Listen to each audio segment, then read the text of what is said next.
నమస్తే. ప్రస్తుతం మనము షాద్నగర్ ఎమ్మెల్యే వీర్లపల్లి శంకర్ చాకలి ఐలమ్మ జయంత్యుత్సవాల కమిటీ చైర్మన్తో ప్రస్తుతం మనం ఉన్నాము. జయంత్యుత్సవాలను ప్రభుత్వం అధికారికంగా కాంగ్రెస్ పార్టీ ఈరోజు అధికారికంగా ఘనంగా నిర్వహిస్తున్న ఈ తరుణంలో చైర్మన్ ప్రస్తుతం మనతో ఉన్నారు. జయంత్యుత్సవాల చైర్మన్ షాద్నగర్ ఎమ్మెల్యే వీర్లపల్లి శంకర్తో ఉన్నాము. తన మాటల్లోనే తెలుసుకునే ప్రయత్నం చేద్దాం. ఓవరాల్గా ఎలాంటి సందేశం ఇస్తారు రజక జాతికి, ఓవరాల్గా రాష్ట్ర వ్యాప్తంగా అనేది చూద్దాం. నమస్తే నగర్. కొద్దిగా ఎక్కడో మనోళ్ళు ఉన్నారు అందరు. ఈరోజు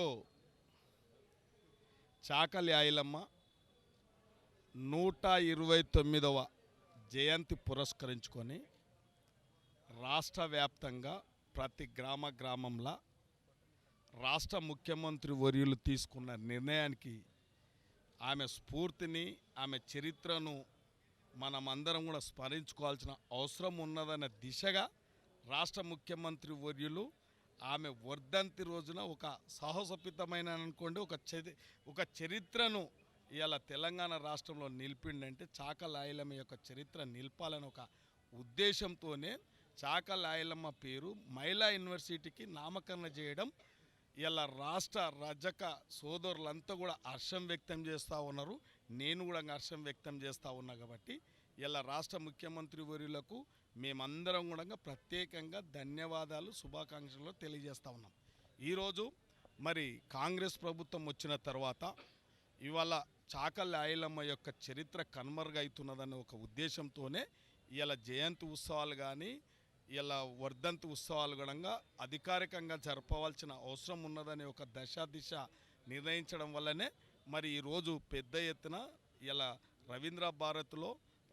రవీంద్ర భారత్లో సాంస్కృతిక కార్యక్రమాలతో పాటు అన్ని కార్యక్రమాలు కూడా ఆమె చరిత్రను, ఆమె స్ఫూర్తిని స్మరించుకోవడం జరిగింది. కానీ పెద్ద ఎత్తున రాష్ట్రం నలుమూలల నుంచి కూడా రజక సోదరులందరూ వచ్చి కూడా ఈ కార్యక్రమంలో పాల్గొన్నారు.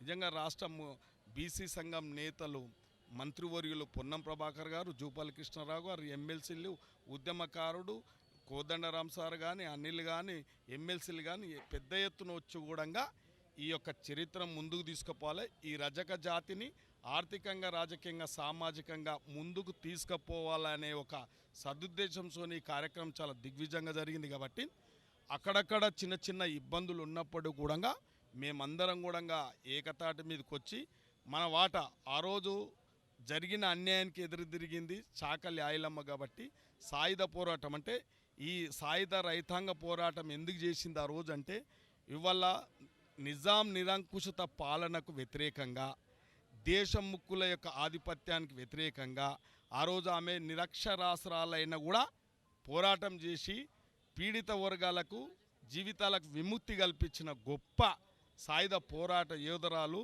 విరోచిత పోరాట యోధురాలు. కాబట్టి ఆమె చరిత్రను మనం ఆదర్శంగా తీసుకోవాల్సిన బాధ్యత ఉంది. కాబట్టి ఆమె యొక్క సిద్ధాంతాలను, ఆమె ఆశయాలను ముందుకు తీసుకోవాల్సిన బాధ్యత. గారు గత ప్రభుత్వం 10 ఏళ్ళు పాలించినా కూడా ఆమె స్ఫూర్తితోటే తెలంగాణ ఉద్యమం వచ్చింది, ఆమె స్ఫూర్తితోటే తెలంగాణ సాధించమంటున్నారు. ఇప్పుడున్న కాంగ్రెస్ ప్రభుత్వం కూడా మన రాష్ట్ర ముఖ్యమంత్రి కూడా ఖచ్చితంగా ఆమె స్ఫూర్తితోనే ముందుకెళ్తుంది కాంగ్రెస్ పార్టీ అని అంటున్నారు.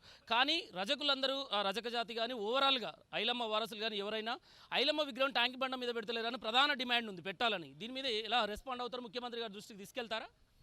ఈరోజు తెలంగాణ రాష్ట్రంలో ఒక నిరంకుశ పాలనను నుండి విముక్తి కాబడ్డం ఒక 8 నెలలు అవుతా ఉంది.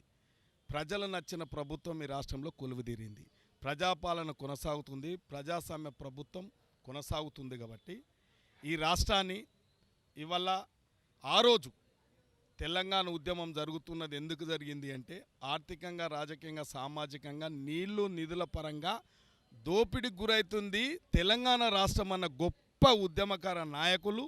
తెలంగాణ ఇచ్చిన తర్వాత ఏం జరిగిందో అందరికీ తెలుసు, అందరు మదిలో ఉన్నారు. ఇవాళ ఆంధ్రోళ్ళు అన్న ఆ రోజు ఈరోజు ఏం జరుగుతుందో అందరికీ తెలుసు. కాబట్టి బంగారు తెలంగాణ అయ్యింది. ఎవరికైంది? ఒక నిజంగా కూడా చెప్పాలి, ఈ సందర్భంగా చెప్పాలని చెప్పదని ఒక కల్వకుంట్ల కుటుంబానికి బంగారు పాలన అయ్యింది.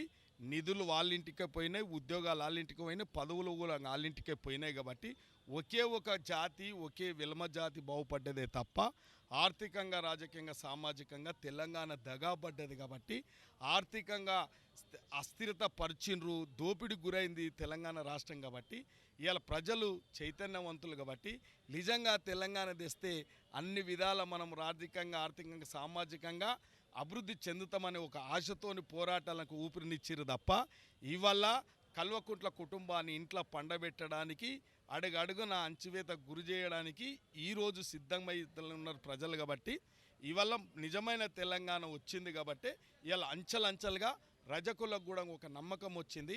రజకులకు నిజంగా చెప్తున్నా, ఒక శాసనసభ్యునిగా నేను కూడా రేవంత్ అన్నకు ఏ రోజు కూడా నేను టికెట్ ఇస్తావా అని కూడా అడగలే.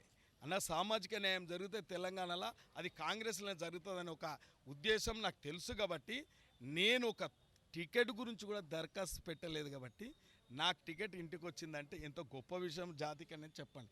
నేను ఎమ్మెల్యే కావడం గొప్ప విషయం కాదు, జాతిని గుర్తించిండ్రు, వీళ్ళకు కూడా రాజకీయ అధికారం కల్పించాలి, వీళ్ళకు కూడా అన్ని సంక్షేమాల అభివృద్ధి తేవాలని ఒక సదుద్దేశంతోనే ఇలా రేవంత్ అన్నకు ఎవరు దరఖాస్తు పెట్టలే. చాకలి ఐలమ్మ పేరు యూనివర్సిటీకి పెట్టాలని ఎవరు అడగలే. ఎవరన్నా అడిగిరా చెప్పండి. ఇవాళ ప్రత్యేకంగా డిమాండ్ ఉంది. మా బాధ్యత, మేము తప్పితంగా ఒక స్ఫూర్తిగా ఐలమ్మ పోరాటానికి చిహ్నంగా ఆమె జీవిత చరిత్ర నిలిచే విధంగా ట్యాంక్ బండ్ మీద తప్పకుండా పెడతాం. మా ముఖ్యమంత్రి గారు చిత్తశుద్ధితో ఉన్నారు, మా క్యాబినెట్ మంత్రులంతా చిత్తశుద్ధితో ఉన్నారు, మా ఎమ్మెల్యేలంతా చిత్తశుద్ధితో ఉన్నారు, మేమంతా చిత్తశుద్ధితో ఉన్నాం. వచ్చే జయంతి వరకు, వచ్చే వర్ధంతి వరకు తప్పకుండా ఆ కార్యక్రమానికి శ్రీకారం చుట్టబోతున్నాం. ఇదండి మొత్తానికి ఐలమ్మ జయంతి ఉత్సవాల సందర్భంగా ఖచ్చితంగా రాష్ట్ర ముఖ్యమంత్రి దృష్టికి కూడా తీసుకెళ్లి ఐలమ్మకు తగిన గౌరవం దక్కేలా ట్యాంక్ బండ్ మీద తన విగ్రహం పెట్టేలా రాష్ట్ర ముఖ్యమంత్రి దృష్టికి తీసుకెళ్తామని చెప్పేసి షాద్ నగర్ ఎమ్మెల్యే ఐలమ్మ జయంతి ఉత్సవాల చైర్మన్ వీర్లపల్లి శంకర్ తెలపడం జరిగింది. కెమెరామ్యాన్ అజయ్తో శేఖర్, రవీంద్ర భారతి నుండి.